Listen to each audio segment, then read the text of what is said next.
Peace, I'm Janan Derso, and in this session, I'm going to explain the difference between tropical, Vedic, sidereal, and true sky astrologies. What I'm going to share with you is your evolved chart, which in truth is actually none of these. So let's dive in. There are many ways to read your chart, and in this session, I'm going to share how I read your evolved chart, and we'll get there at the end.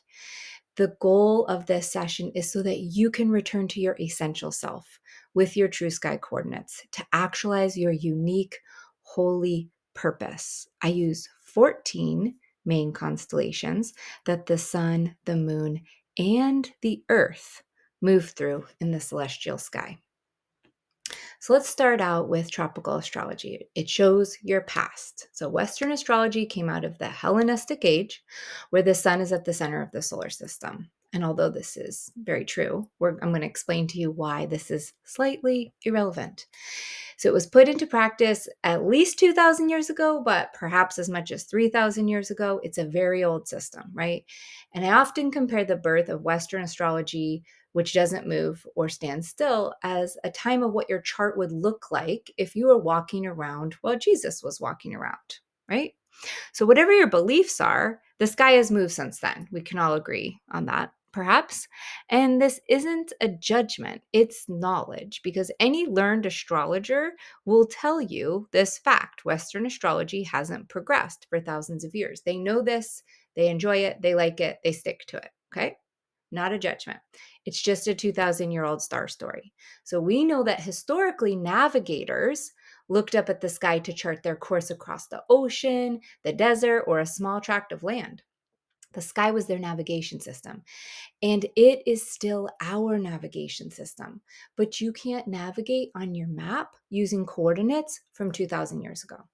Your tropical astrology chart doesn't share the current position of the stars when you were born, nor now. Rather, it's a karmic story about what you would have been like 2,000 years ago. And as much as it's helpful to know what your chart looked like then for ancestral and karmic patterns, I personally long to evolve into the present day. Do you? Because if you want to know where you're going today, you need to use today's sky, which has slowly changed over the course of many years. So let's get into it. I'm going to compare two wheels at first to simplify it: the astrological or the tropical wheel and the astronomical or the sidereal wheel. And most people are familiar with the astrological or the tropical calendar because it's based and used by the Western astrology philosophy. You can read your horoscope in the newspaper, right? But there's three main differences about these two wheels. The first is Aries, and when does Aries actually start? The second is the size of the constellations, 30 degrees or their actual size. And the third is 12 versus 13 or even 14 main constellations, which I'll get into because this is the difference between sidereal, true sky, and then how I read charts in the evolved sense. So first, I'm going to walk you through the elements because that's really the point of all this, is to bring us into a more elemental understanding of how the celestial sky is perhaps influencing us here on Earth. So both wheels do agree the zodiac starts with the sun or the moon in Aries. It's that fire that ignites the collective story of the main constellations. Aries is the youngest version or expression of fire. And if you bring this into a time continuum of the element, this sequence continues 3 times, right? So there's fire, earth, air, water, fire, earth, air, water, fire, earth, air, water. That's the maturation cycle. Okay.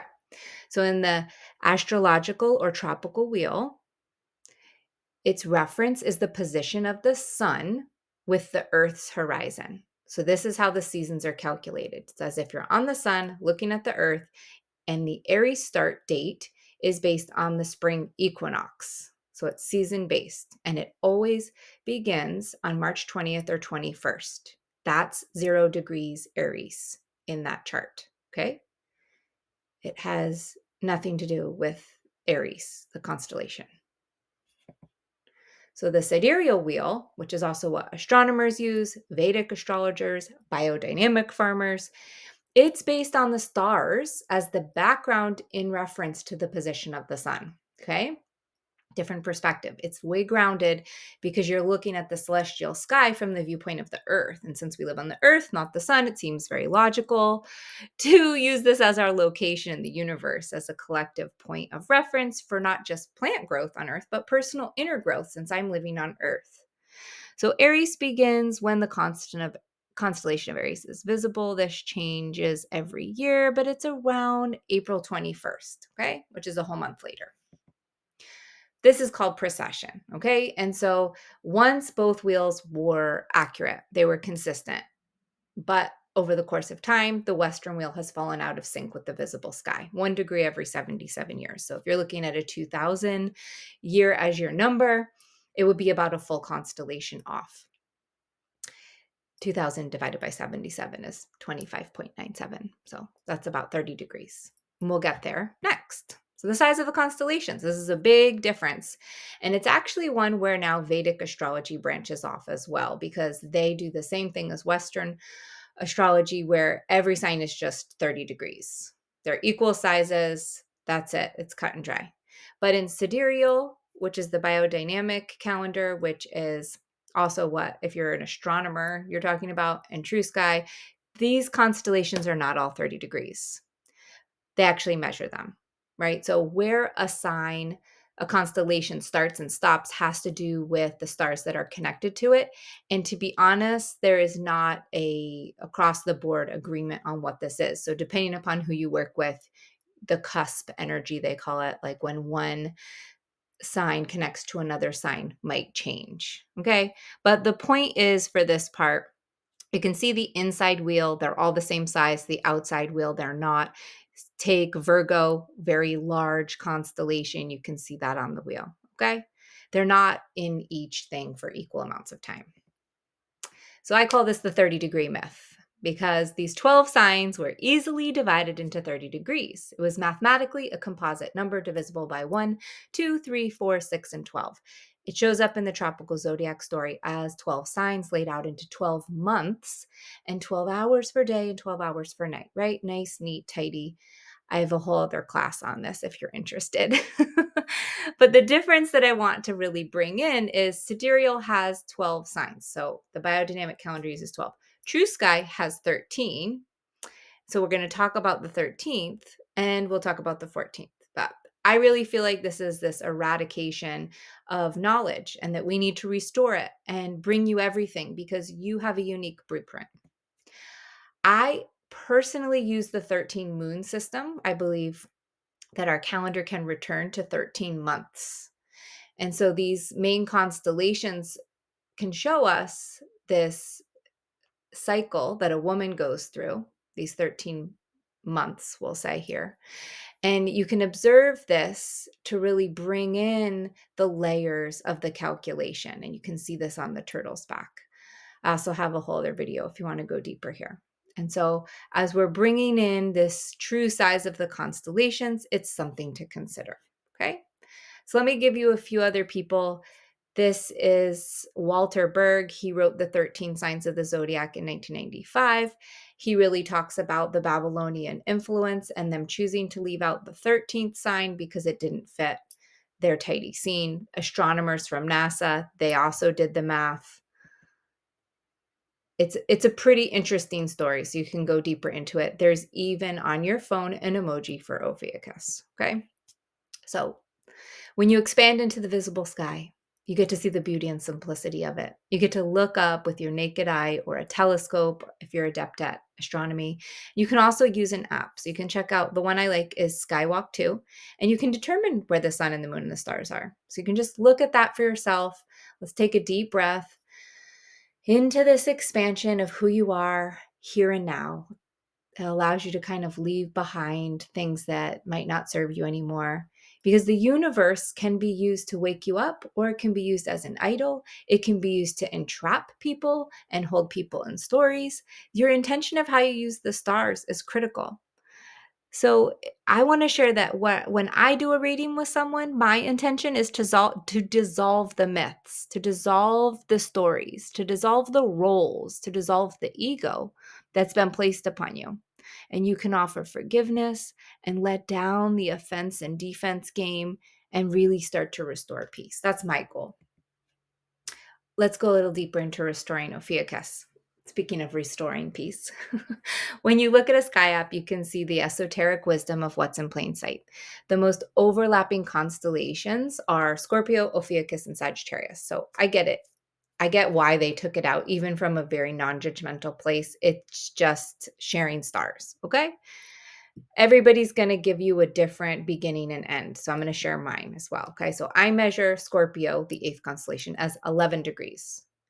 When Scorpio moves past the Antares star, that's when I say it's into Ophiuchus. So I showed you, these is the same exact moment at 4:32 a.m. on the same day to show you where the sun is moving from one into the other. This is the progression when the sun moves from Scorpio to Ophiuchus on November 30th, and this was in 2024.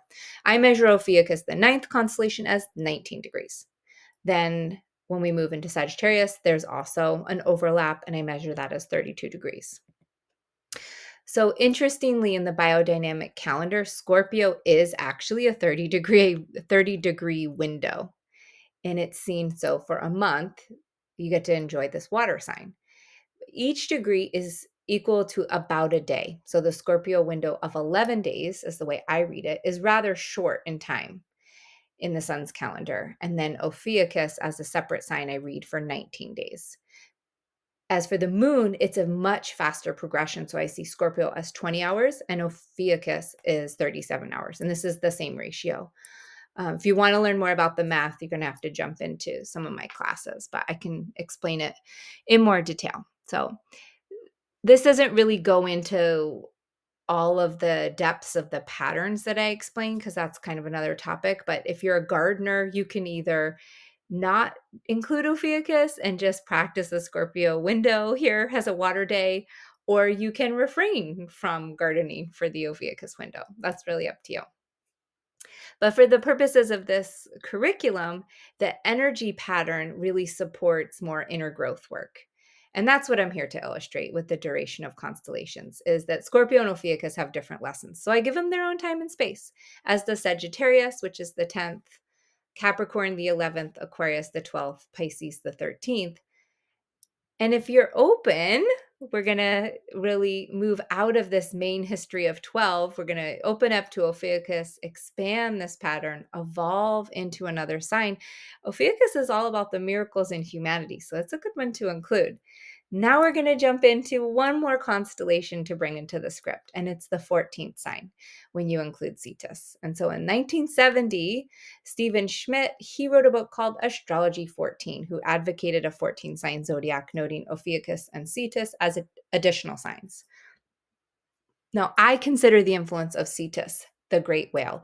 It's so large that the whale's tail crosses the ecliptic after Aquarius and before Pisces. Currently, this takes place for 8 days right before spring equinox. And then Cetus is mostly below Pisces. You can see that in the picture. And then when the sun moves into Aries, which is around April 18th right now, Cetus's head is significant to note again. Look, the sun is right on top of the head of Cetus right there, okay? So once the sun passes, you can kind of see the star Menkar there at Cetus's mouth. Its influence is pretty complete around the 3rd of May, which gives rise to Aries on May 4th. And if someone has placements here, I do note this watery, etheric influence of Cetus. It's almost plasmic. And in the element map workbook and the sun map journal, I go more details about all of these qualities and patterns of Cetus. So I'll end with really saying that I find it interesting that 2 water signs, Scorpio and Pisces, can expand, just like our emotions, to include more divine information. Scorpio is enhanced and evolved by the inclusion of Ophiuchus. Pisces is enhanced and evolved by the inclusion of Cetus. And I don't think either are necessary for plant growth consideration in the biodynamic calendar, but I do for individual and collective pattern work. So my book, Peace Maps, honors 14 constellations and 5 elements. God has really guided me into this expansion and these timings that I've articulated because there's space for it and there's space for you to come all the way in. around the miracles in your life and really finding that you have a grand purpose. These two signs are crucial in that development. So when you restore Ophiuchus and Cetus into the constellation rhythm of the moon, we'll call them ether, especially when we're talking about the biodynamic calendar, because that's what I really love to bring in, that connection of the metaphor of plant growth in your life's garden. You can also use the extra two constellations for this inner growth only, and you can disregard them for plant growth. It's up to you. So, when we are in this process of looking at the sun and moon as calendars, they're these external maps to our internal landscape. I dive deeply and illustrate the divine mathematics more clearly in my sun and moon maps courses. And I really restore this 13-month system. Because when these celestial placements are seen as something in motion and not in this static story, the way we're taught it from the Western astrology or the tropical astrology standpoint of this very static chart, you can then choose to change your individual pace. You might be going faster or slower than others around you. You might want to jump out of time altogether, and you want to integrate your life experiences with a different goal than modern society offers you.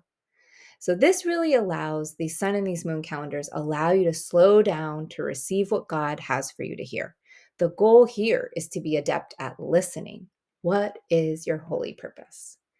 And so I really honor the teaching of as above, so below, and I translate it to mean divine information from the heavens is received on earth. So hearing your life instructions means you are meant for a holy function and to express your cosmic contribution to the world.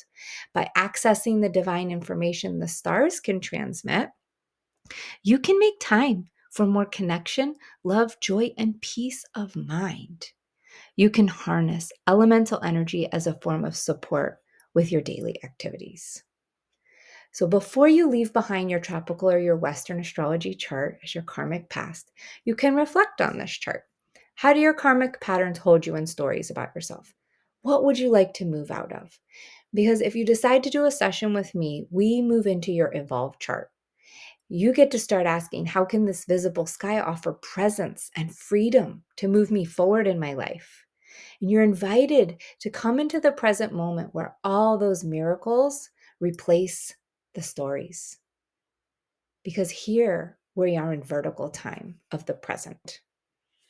How I look at your chart is a map to peace. So I'll take your True Sky coordinates. I do use the masteringthezodiac.com site. It's as close as I could find to accurate. One day I'll have something else probably, but this isn't how I read charts, and it's no offense to him. I don't use a 12-house system, and his is in a 12-house system. His wheel also has Scorpio as a longer sign than Ophiuchus, which I don't do, and he doesn't have Cetus in there, which I also do. So these might influence you. The other thing I want to share is when I read your chart, I want you to move out of this mindset that can apply in Western astrology, where it's a lot of predictions, noticing calculations. There's these mythological stories that are outside of you, and you're like, what does that even mean? It's keeping everything from really coming all the way into you as a transformational place in your mind. So I want to encourage you to, this next piece is about moving into a clockwise reading, which is very different because I feel like when you go counterclockwise in these charts, what you're doing is you're still entrapping somebody in their suffering. It keeps them stuck in the process. And you never really seem to reach the end of healing. Your chart always illustrates this story in the ninth house and blah, blah, blah. It's like you're not eradicating behavior at the level of the mind. And so I want to help you unwind from the separation story that you are ever separated from God. And so when I read your true sky chart, I read it clockwise, not counterclockwise.